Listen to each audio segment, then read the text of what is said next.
Capítulo 1. Vida a base de carbono. Cuando era adolescente se hablaba de que la teoría más acertada del origen del universo era el Big Bang, la gran explosión. En lo personal a mí me parece bastante acertada en cuanto al origen del universo, y empecé a pensar, haciendo suposición de que esta fuera cierta, ¿de dónde habría venido esta gran explosión? ¿Qué originó esta explosión? ¿Por qué y cómo las cosas tomaron la forma que tomaron, dando paso a su existencia? Y me di cuenta al hacerme estas preguntas de que la misma gran explosión resultaba en un fenómeno, en una reacción. Era la reacción o resultado de algún acontecimiento que, supuestamente, desbocó en todo lo que existe y es por haber. Me di cuenta de que, de ser verdad o de ser mentira, no explicaba el origen de la existencia, explicaba el probable origen de nuestro universo, que de por sí ya es una cuestión bastante avanzada, pero no se acercaba en lo absoluto a saber el origen de la existencia misma, no sólo de la vida, sino de la existencia en sí, todo lo que existe animado o no, visible o invisible para nuestros ojos. Para mí era un gran problema que la duda terminara ahí. No me complacía saber cómo se había creado nuestro universo. Quería saber por qué existíamos y, más importante aún, cómo. Siguiendo con los estudios y al aprender acerca de los átomos, saber que todos estamos conformados por millones de átomos que se están moviendo entre sí y cada uno de estos, al mismo tiempo están separados uno del otro y, en conjunto, son la forma física de las cosas, sumándole que cada uno de estos funcionaba por vibraciones y que cada alteración constituía una reacción, empecé a entender una nueva realidad y entendimiento de qué eran las cosas. Me daba risa y me sigue dando cuando oigo que dicen en la televisión o en otros medios que es muy probable que, en otros planetas, incluso partiendo con los que hay en este sistema solar, no haya vida. Me parece de lo más insensato y falso, e incluso de lo más egocéntrico que se pueda decir porque la vida no tiene que funcionar de la misma manera en otros astros que en este mismo planeta. La vida puede encontrar su forma en la infinita cantidad de variaciones que le sea posible. Esto sí es algo que jamás le he oído a nadie decir.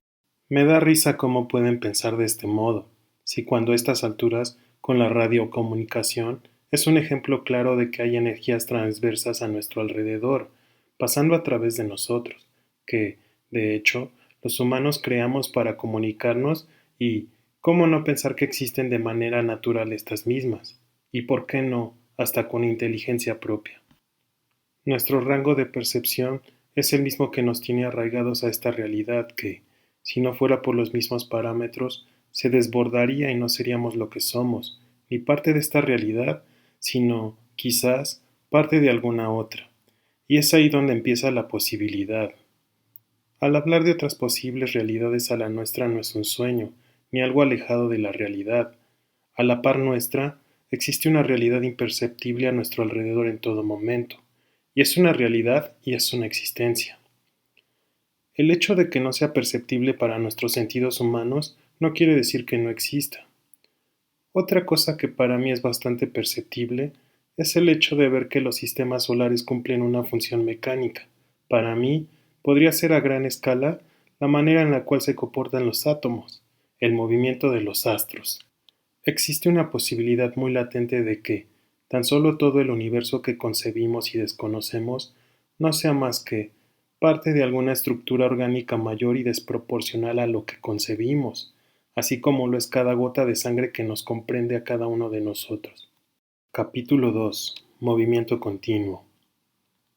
Observando el mecanismo del sistema solar, me llevó a pensar que el movimiento de la energía es continuo, pero al suponer que las cosas están conformadas de energía, y esta misma energía es la que compone a las cosas y el movimiento que perpetúan es debido a vibraciones de las mismas, me puse a cuestionar otras cosas. Por ejemplo, ¿cuáles son los parámetros o las fronteras del universo? ¿Acaso existe una barrera o algún tipo de parámetro? Me di cuenta de que, para que empezara la existencia y ésta a su vez se volviera una realidad, se habían formado una serie de reglas, que son las mismas que permiten y rigen cómo es que son las cosas. Es muy sencillo. Si uno no cumple con las condiciones perpetuas para existir en dicha realidad, sencillamente no existiría en la misma. ¿Cómo se habrían creado los parámetros en los cuales existimos? Todo lo que conocemos tiene una explicación y una lógica, y aunque en la mayoría de los casos no conozcamos las respuestas, no quiere decir que no obedezcan a una naturaleza. Este punto donde todas las cosas existentes dentro de nuestra realidad obedecen a una serie de reglas y condiciones, me llevó a pensar que todo es resultado de una acción. Todo lo que estamos presenciando es una reacción. Y es verdad que las casualidades no existen. Todo es un manejo de energía, que obedece a un patrón continuo y del mismo derivan en un resultado continuo que lleva a otras reacciones. Todo tiene un origen y un proceso, y cada cosa a su vez es partícipe de una reacción continua que no ha parado ni va a parar. Y esto me llevó a pensar que el tiempo no existe y tampoco es lineal. Capítulo 3. Tiempo. Si todo es un constante flujo y movimiento de energía, provoca que juegue consigo misma para crear propias leyes que obedezcan a un patrón, por lo que todo en la creación tendrá que obedecer a un patrón de reglas para su conformación. Estos patrones también obedecen leyes para su composición y existencia, y fue de ahí donde empecé a pensar y a preguntarme, ¿en qué se basaba esta conformación para hacer las reglas físicas, matemáticas y químicas que ahora conocemos? Me di cuenta de lo más notable, y eso era una conciencia propia de todo lo existente. Al no existir leyes, al no existir absolutamente nada, ¿de dónde llegó toda esta conformación? Y el resultado parece tan simple y sencillo, y al mismo tiempo tan difícil de entender, porque es tan poco digerible que sea de este modo. Cuando decía que el tiempo no existe, me refería a que el tiempo tan solo es una consecuencia provocada por la secuela del movimiento de las energías. Nosotros como seres vivos podemos percatarnos de la transformación de la materia, y a eso le llamamos tiempo. La concepción del tiempo que tenemos los humanos, a lo que nosotros llamamos tiempo, es la medida de un lapso de la transformación, adecuada a la perceptibilidad y entendimiento de nuestra propia función y transformación conformada. Para explicarlo mejor, no nos movemos a través de una línea de tiempo, mucho menos sobre una línea de tiempo lineal. Nosotros, como todo lo existente, somos energía en una continua transformación. Nosotros, en todo caso, al igual que todo lo demás, somos el tiempo. Repito, no nos movemos a través de una línea de tiempo. Nosotros, al ser parte de la existencia, somos parte de esa continua transformación que, lo que es sobre su paso, llamamos tiempo. Podemos medir los lapsos que derivan de las transformaciones, pero no se están perpetuando a través de una constante. Es una dicha poder medir los lapsos de la transformación, pero no podemos quitarnos a nosotros mismos formar parte de la misma transformación. Nuestra materia y energía se transforman. Quizás en años terrestres parezca mucho tiempo, y lo medimos, pero para el vasto infinito, nuestra vida, la transformación que nos permite existir con base a la característica de la vida, es nada. Eso incluso tomando en cuenta que existiera una línea de tiempo sobre la que nos desarrolláramos, pero solo somos una concepción de una transformación continua sin inicio y sin fin. Creo que esta falta de visión para comprender esto es debido a nuestro grande ego existencial. La transformación de la energía es derivada de las reacciones de otras transformaciones de energía. En diferentes puntos del universo habrá energías que estén cambiando, dando como resultado finales o inicios de distintas situaciones. Y todo esto nos lleva a una línea de tiempo. Es simple y constante transformación de energía que no inició y no terminará. Seguiré explicando. Capítulo 4. La reacción de la acción. Otra cosa que hay que explicar perfectamente son las reacciones consecuentes de cada acción. Cada acción tendrá una reacción, siempre la ha tenido y la tendrá. Algunas más desbordadas que otras, pero al final todo repercute en la continuidad en la que desembocará cada una. La existencia y el tiempo como los conocemos tan solo son consecuencias de acciones perpetuadas por la misma energía general de la que somos parte, la cual está constantemente cambiando. Pero hay algo en juego tan hermoso y tan bonito que tiene nuestra naturaleza, la cual es la misma culpable de dar cabida a las cosas como son y conocemos en nuestra realidad, y eso es el libre albedrío. Son ciertas fuerzas o energías las que pueden decidir sobre sí mismas o sobre otras, y esto también da un consecuente. Lo verdaderamente impresionante aquí es el libre albedrío que existe para determinar ciertas acciones, y nosotros, los seres humanos, gozamos de esa capacidad, aunque se ve detenida por nuestras propias características que nos hacen apegarnos a lo propio que somos, como organismos. Mentalmente se va nublando nuestro propio poder con todos los tabús que vamos adquiriendo en nuestra vida. Suponiendo que todo es un consecuente, entonces debió haber un origen que desembocó en todo lo que se es ahora, y decir todo lo que se es ahora no es tan sencillo, porque todo seguirá cambiando hasta que todo lo que conocemos desaparezca para pasar a ser algo totalmente distinto, cosa que siempre va a estar cambiando sin fin. Será más fácil que cada uno de nosotros como individuos desaparezcamos a que alguien llegue a visualizar el fin de todo esto. Esto lleva a dos direcciones en función del tiempo, al pasado y al futuro, y es así mismo como se demuestra que el tiempo no existe. Suponiendo que todo lo existente es producto de una manifestación de una reacción, entonces, para buscar cómo se conformó todo, deberíamos indagar al pasado, pero yo no pude encontrar el origen de todo en el pasado, sino en el futuro, y fue cuando me quedó claro todo. Con la constante creación debido a la transformación continua de la energía, pareciera que no tiene fin, porque cada creación de uno de estos pareciera que todo es infinito, y lo es. Como nuestro lapso de vida es muy corto en comparación a la existencia de todos los planetas y galaxias de nuestro universo, solo nos quedamos contemplando las cosas como si fueran infinitas, pero la verdad es que la existencia es como un sueño, existe y no existe, y explicaré cómo. Al estar pensando hacia el pasado, no encontraba la forma de explicar cómo es que la energía decidió conformarse de la manera en que lo hizo, en una roca, en una planta, en el sol, en el hierro, en el zinc, etc.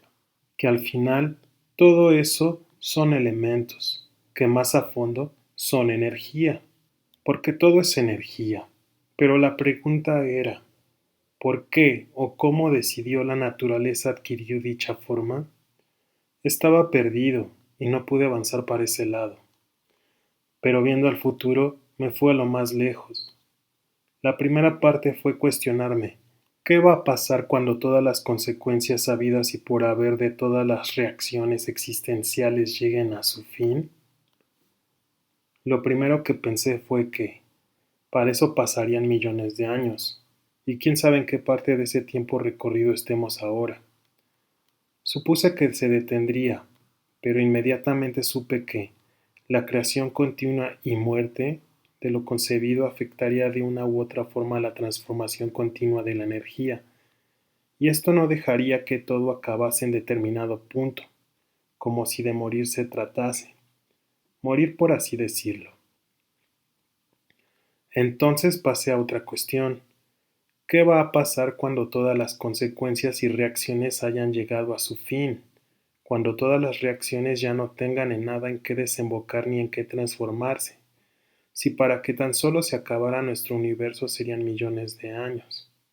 Lo que me hizo suponer que, de ser de este modo, toda esa energía sería completamente desgastada, como si de ceniza se tratara. Se asentaría sin movimiento ni vibración alguna, pero aquí había otro problema.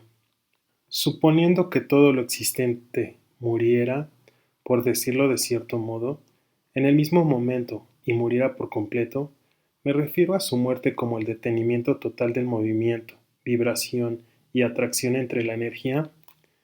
Ese mismo fin de la reacción de la energía sería la chispa para hacer una nueva reacción y comenzar de nuevo con la creación, para que todos esos átomos empezaran a crear energía de nuevo. Me di cuenta de que la concepción de las cosas, hasta llegar a lo tangible que conocemos actualmente, se debía a esa liberación de energía, una energía concebible fuera del tiempo y espacio, existente y no a la vez, jugando de manera propia, como si se estuviera extendiendo para experimentar por sí misma toda la concepción que puede contemplar.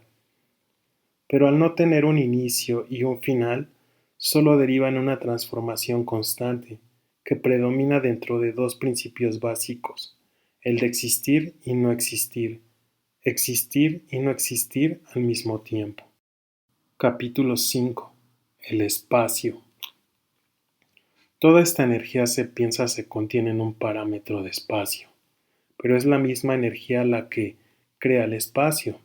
Se piensa que nuestro universo se sigue expandiendo, que quizás estamos en una etapa temprana de la concesión del mismo. Pero es la misma energía la que rige las leyes, las formas y el espacio.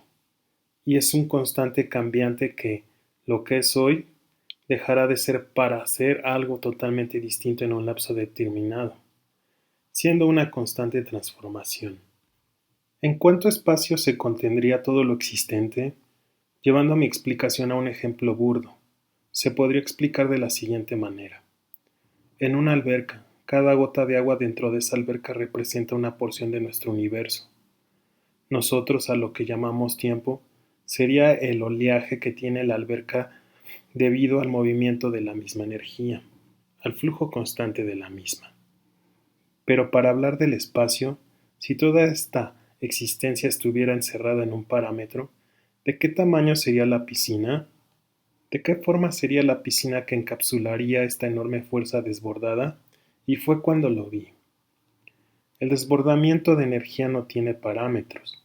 La realidad existe y se forma a través de las reglas que va adquiriendo la energía. Para que me entiendas más. Toda la existencia sería esa misma agua, pero en vez de estar dentro de una alberca, es como si estuviera desbordada sobre cualquier superficie. Puede tomar y crear toda la extensión que quiera, y es aquí donde entra el libre albedrío de nuevo. Recordemos que la existencia es la que determina las reglas y leyes que va a conformar, y no al revés. Las cosas no determinan las reglas y leyes de la existencia. Esto me hizo pensar que, seguramente no había un contenido donde estuviera limitada toda la existencia. De existir, este mismo respondería a una acción. Evocarían volver a preguntarnos de dónde vendría la existencia de éste. Todo tope que éste tuviera sería la reacción de una acción, de una realidad concebida, y ésta a su vez respondería a la consecuencia y regla de otro. Así está conformada la concepción de lo existente. El libre albedrío al que me refiero es el que la misma energía comprende para transformar la energía en infinidad de cosas, permitiendo formular reglas para la concepción de la existencia misma. Eso es la concepción de las cosas. El espacio solo sería una de esas creaciones de la transformación constante de energía, la creación como la concebimos ahora. Capítulo 6. La creación.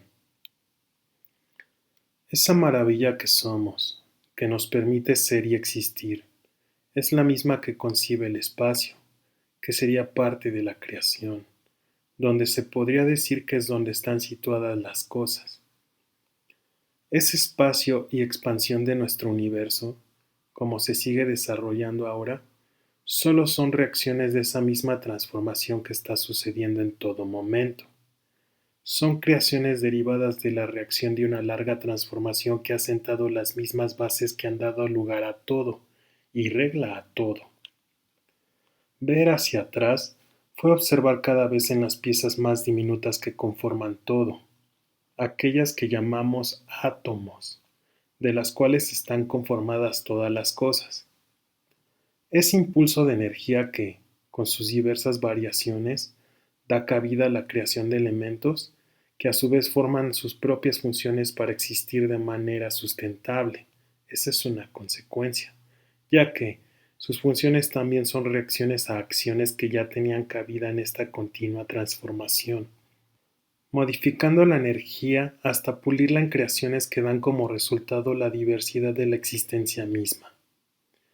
Si volvemos a la esencia de cada cosa, nos daremos cuenta de que todo es de nuevo la reacción de una acción, y si nos vamos al punto más pequeño de cualquier cosa, al llegar a los átomos, nos daremos cuenta que todo está conformado por energía, que, gracias a diferentes sometimientos a lo largo de la misma transformación, adquirió ser el elemento que es, para conformar piezas más grandes al combinarse con otros átomos que concibieron reacciones similares y distintas, dando a su vez una variedad inimaginable de posibilidades, donde dentro de esas mismas posibilidades, una de ellas descargó en ser la vida misma.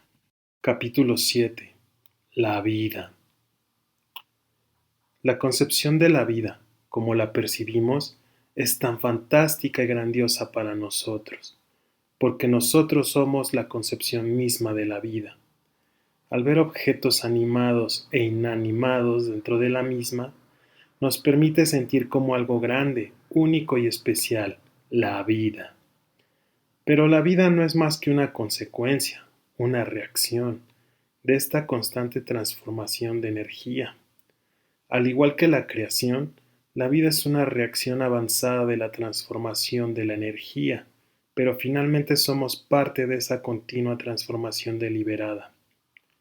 De manera filosófica podría decir que la vida es una exquisita y evolutiva transformación de la energía. El poder de haber adquirido conciencia y libre albedrío dentro de nuestros cuerpos individuales para desarrollar lo que deseemos, dentro de las posibilidades que la composición de nuestros cuerpos físicos nos lo permite para lograrlo, dentro de los parámetros que nos rigen y permiten existir como vida, bajo las condiciones efectuadas que cada organismo comprende para seguir con la misma, es algo increíble. Cuando morimos, concebimos esta muerte como el final de nuestra existencia misma, de la vida propia, pero, en realidad, esa es la muerte del organismo, mas no es el final de la energía que comprendió a ese ser vivo. Al morir se acaba la concepción de esa conciencia que regía sobre ese organismo, la cual era en parte el control del organismo que era, el que le permitía concebir las cosas para su mismo interés, función o finalidad, la cual también conformaba cierta limitante orgánica propia, regida por sus propias funciones y necesidades. Con la misma, y a través de la comprensión de otros organismos, hablando en el caso de los humanos, por dar un ejemplo, dentro de sí podía observar, entender, ver, sentir, comprender y aprender para desarrollar su evolución propia con la finalidad de lograrse a su máximo. Al menos eso pareciere. El ser humano, al poder modificar la materia y los elementos, al poder entender y desarrollar conocimientos avanzados, al poder estudiar la materia y verse a sí mismo como una mente superior a los otros seres de su entorno, se siente superior al resto de organismos con los que comparte la vida en el planeta. Esta misma racionalidad le permite construir concepciones dentro de su sociedad para diferenciarse de otros, y en otros casos para preguntarse y tratar de entender su propia creación. Pero creo que no se ha percatado de que esa misma conciencia es derivada como una herramienta eficaz que le permite poder desarrollarse para lograr existir dentro de su concepción de vida. Ciertamente, la mayoría tiene cierto nivel de conciencia o de mando de control propio para llevarse a sí mismo a su propio propósito, mismo que está regido por su propia composición elemental y, en segundo plano, social. Se podría decir que la vida es un alto rango de la transformación misma, y lo es. Pero debo decirles que la vida, lo que somos, lo que concebimos como vida, para la misma transformación no es la gran cosa que nos creemos. La vida, al menos en este planeta, fue un consecuente de una fusión de características que permitieron el desarrollo de la misma, del modo que conocemos y concebimos ahora. Capítulo 8. La existencia. En conclusión, y espero que se me haya entendido, si no, como lo digo, pueden escribirme para aclarar, preguntar e incluso para echar este trabajo abajo. No es mi intención tener razón a toda costa si no la tengo. De hecho, espero que este trabajo atine en o ayude a entender de mejor manera la concepción de la creación. Si he llegado a tener razón, estaré sumamente contento y agradecido. Si ayuda a explicar la organización del tiempo este libro, estaré contento de igual manera. Más allá de lo que piense cada individuo, creo que es invaluable el conocimiento que cada quien pueda adquirir individualmente. El conocimiento es poder. Resumiendo todo lo aquí dicho, para mí, la verdad con la que me quedo y la cual sí estoy dispuesto a cambiar o modificar si algo lo demuestra, es que existimos y no existimos al mismo tiempo. Somos materia concebida, gracias a la vibración de energía en un constante flujo que no se mueve a través de una línea de tiempo, porque no tuvo inicio y no tendrá fin, porque todo lo es una completa experimentación y transformación continua, permitida por la reacción de una energía cambiante, que, en su punto mínimo, es inexistente, dando cabida a todas las posibilidades, permitiendo la creación sin existir realmente. Capítulo 9. El sentido de la vida. Después de descubrir el origen de la existencia, o al menos una respuesta que, en lo personal, me dejó un buen sabor de boca, pero repito, es un concepto que podría cambiar si se demuestra de otra forma, pero no creo estar tan alejado de la concepción real de la misma. Después de todo eso me pregunté, y bueno, entonces, ¿cuál es el sentido de la vida? ¿Qué pasará con la gente cuando descubran y den como ley la explicación del origen de la existencia y de la vida? Más que una pregunta dirigida a lo que sucedería de manera social y con todas esas sociedades que doctrinan formas contrarias, más allá de observar la consecuencia orgánica de estas sociedades, mi pregunta venía a nivel personal, a nivel propio, al de cada individuo.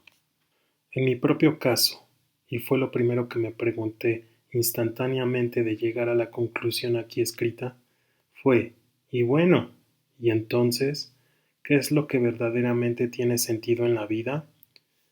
Y haciendo otro análisis de nuevo, más corto e igual de profundo, unos días después, claro, primero disfruté de la satisfacción de haber obtenido la conclusión aquí plasmada. Después de ese lapso me replanteé la respuesta y llegué a la conclusión de que debemos de procurarnos de todo. Finalmente esta es nuestra existencia, y sea esta o no la respuesta de la creación, no cambiará que tengamos que nutrir nuestros cuerpos para seguir viviendo, que todas las derivaciones de cada una de nuestras sociedades, creencias y derivadas formas de vivir debidas al lugar al que pertenezcamos y al nivel socioeconómico y cultural que tengamos, con todas esas divergencias a nivel personal de cada individuo, pienso que debemos de seguir dándole importancia a aquello que nos permite ser felices y sentirnos realizados como individuos, con la diferencia de no permitirnos ser engañados y siempre cuidando de nuestro entorno, que sea como lo sea, es nuestro único entorno para vivir de la forma que somos concebidos. Esta grabación fue gracias a Editorial Pintilla y Al Pastor Records. Espero que hayan disfrutado este libro. Muchas gracias.